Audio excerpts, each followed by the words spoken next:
خداوند یسوع مسیح میں آپ سب کی سلامتی ہو۔ کلام مقدس جب ہم پڑھتے ہیں تو کرنتھیوں کے نام دوسرے خط کا زیادہ حصہ خصوصاً دوسرا باب اور 12ویں آیت سے شروع کر کے پولس کا اپنی خدمت اور اس کے مختلف پہلوؤں کو اجاگر کرنے کی بابت ہے۔ کبھی کبھار ایسی صورتحال بھی کارآمد ہوتی ہے جب خادم اپنی خدمت کے مختلف پہلوؤں کو دفاعی انداز میں پیش کریں۔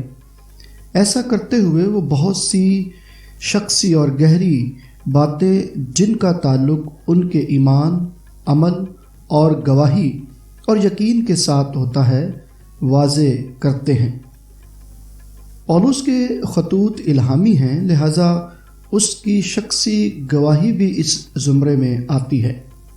پہلا کرنتھیوں اس کا 4 باب اور اس کی پہلی آیت میں پولس نے درج کیا ہے کہ جو خدمت اس کو ملی وہ خدا کی رحمت ہے، اور دوسرا یہ کہ وہ اپنی خدمت میں آمیزش نہیں کرتا اور مکاری کی چال نہیں چلتا۔ پولس کے زمانے میں کچھ خادم اور مبشر ایسے تھے جو ایسا کر رہے تھے۔ پولس کو اس کے برعکس یہ اعتماد تھا کہ وہ اور اس کے ساتھی کلیسیاؤں اور دنیا کے لوگوں پر حق ظاہر کرتے اور ان کے دلوں میں نیکی بٹھاتے ہیں۔ آج بھی تمام خادم اور مبشر صاف اور واضح اور قربانی کی روح میں خدمت نہیں کرتے، بلکہ بہت سے ایسے ہیں جو کلام مقدس میں نظریاتی آمیزش کرتے ہیں، اور ایسے خادموں کی بھی کمی نہیں جو مکاری کی چال چلتے ہیں۔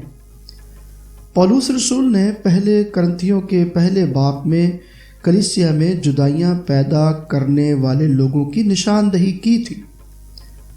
پولس رسول کی خدمت کے آگے 2 قسم کی رکاوٹیں کھڑی کی جاتی تھی۔ ایک یہ کہ وہ اصل رسول نہیں، اور دوسرا یہ کہ اس کی تعلیم شرعی نہیں بلکہ آزاد خیال ہے اور حقیقی سطور پر نجات بخش نہیں۔ پولس رسول ان اعتراضات کو 2 طرح سے مخاطب کرتا ہے اور ان کا جواب دیتا ہے۔ اول یہ کہ اس کی خدمت کی تاثیر یہ ثابت کرتی ہے کہ لوگ اس کی بشارتی اور پاسبانی خدمت سے مسیح کے لیے جیتے جاتے ہیں، اور ثانیاً یہ کہ انجیل کی تعلیم جو اس کی معرفت خدا خود مہیا کرتا ہے، اس کا ہر پہلو ہر لحاظ سے رسولی معیار پر پورا اترتا ہے۔ اگرچہ کچھ لوگ ابتدائی کلیسیا میں یہودی بنیادوں کو قائم رکھتے ہوئے مسیحی تعلیمات کو اپنانا چاہتے تھے، پولس نے ان دونوں پہلوؤں کو احسن طریقے سے حل کرتے ہوئے اس بات کا ذکر کیا ہے کہ نیک نامی اور حقیقی اختیار خدمت کی کامیابی اور حقیقت سے واضح ہوتا ہے۔ اس کا کہنا ہے کہ ہماری لیاقت یعنی بلاوا اور مقرر کیا جانا خدا کی طرف سے ہے۔ اس کو یہ اعتماد بھی ہے کہ خدا نے اسے اور اس کے ساتھیوں کو عہد کی خدمت کی خاطر مقرر کر کے بھیجا ہے۔ کسی بھی خادم کی لیاقت اس بات میں ہے کہ خدا نے اسے مخصوص طرز پر خدمت کرنے کے لیے بلایا ہے۔ خادم اور خادمائیں خود اپنی خدمت کا اعلان نہیں کر سکتے جب تک وہ بلائے نہ جائیں، اور جب تک وہ بلائے نہ جائیں ان کو کیوں کر یہ یقین ہو سکتا ہے کہ وہ عہد کے خادم کے طور پر بلائے گئے ہیں۔ پولس کو یہ یقین تھا کہ وہ یرمیہ اور حزقیل کے حوالوں سے نئے عہد کا خادم مقرر ہوا، وہ عہد جس کا قیام ابتدائی دور میں پہلے عہد کے طور پر ہوا اور شرعی دور سے شروع ہو کر نبوتی زمانے سے گزر کر فضل کے عہد کے طور پر مسیح کا ابدی عہد ہے، جو اس کے خون سے نیا اور مقدس کیا گیا۔ یرمیہ کا 31واں باب اور حزقیل کا 11واں باب ذہن میں رکھتے ہوئے پولس رسول نے کہا کہ خدا نے ہمیں نئے عہد کے خادم ہونے کے لائق بھی کیا۔ نئے عہد کے خادم کی لیاقت پولوس رسول کا وہ بیان ہے جو اپنے اندر خدمت کی الہیات کے مخصوص پہلوؤں کو اجاگر کرتا ہے۔ مسیح خداوند نے اپنی گرفتاری سے قبل آخری فسح کے کھانے کے وقت کھانے کے بعد پیالہ لے کر کہا، یہ پیالہ میرے اس خون میں نیا عہد ہے جو تمہارے واسطے بہایا جاتا ہے۔ چونکہ مسیح خداوند نے اپنے خون کو نئے عہد کا خون کہا، لہذا پولوس کی یہ بات کہ وہ نئے عہد کا خادم ہے یہ ثابت کرتی ہے کہ وہ مسیح کا خادم ہے، اور صلیب پر جو قربانی خداوند یسوع نے دی اسے وہ جاری رکھے ہوئے ہے، اور نجات کا پرچار اس کی خدمت کا اہم ترین حصہ ہے۔ پہلے بیان کیا جا چکا کہ پولوس کے زمانے میں کئی خادم اور کچھ لوگ یہودی طریق پر مسیحیت میں چلنا چاہتے تھے۔ انسانی طریقے سے یہ آزمائش آتی ہے کہ موسوی شریعت کے احکام کو لفظی طور پر لے کر ان کے پس منظر اور معنوی اہمیت کے بغیر ان کو لوگوں پر لاگو کیا جائے، اور یوں خداوند یسوع مسیح کی معرفت، فضل اور سچائی کی اہمیت کو کم کر دیا جائے۔ یہ سب کچھ پولوس کے دنوں میں ہو رہا تھا۔ اس وجہ سے پولوس نے اس بات کا ذکر کیا کہ اگر کلام کو محض لفظوں کے طور پر بیان کیا اور انسانی حکمت سے ذاتی فائدے کے لیے ان کی مخصوص تشریح کی جائے تو گویا یہ صورت حال زندگی کے بجائے لوگوں کی موت کا سبب بن سکتی ہے۔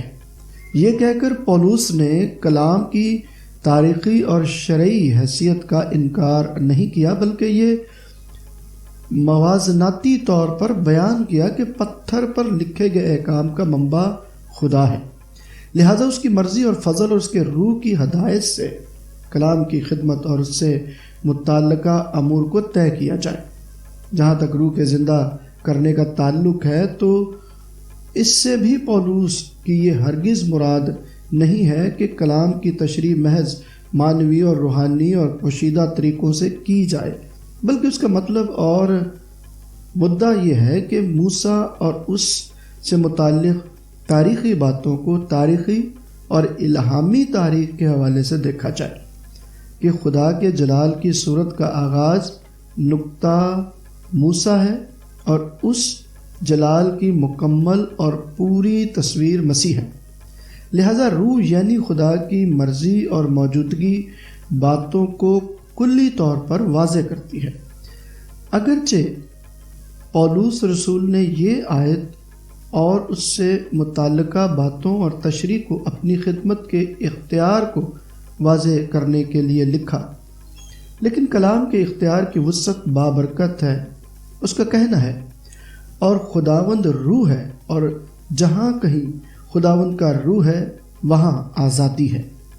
جو لوگ رسولی اختیار کے ساتھ کیے گئے کام کے آگے رکاوٹ بنتے ہیں، رسول نے ان کے بارے میں لکھا ہے کہ ان کی آنکھوں پر پردہ پڑا ہے، حالانکہ مسیح خدا کی صورت اور اس کے جلال کی خوشخبری کی روشنی ہے۔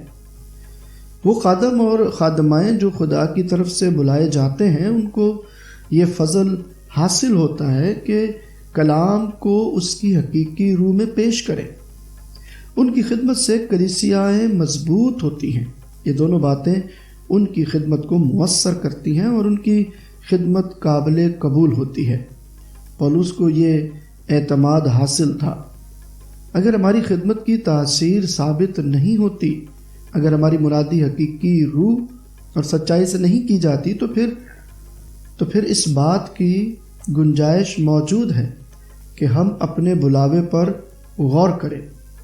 دوسری طرف کلیسیا کو مجموعی طور پر خداوند یسوع مسیح نے نئے عہد کے خادم کے طور پر مقرر کیا ہے، جو شرعی بھیدوں کو روح کی ہدایت، ایمان اور عمل کی صحت مند آزادی سے پیش کرنے کا اعزاز رکھتی ہے۔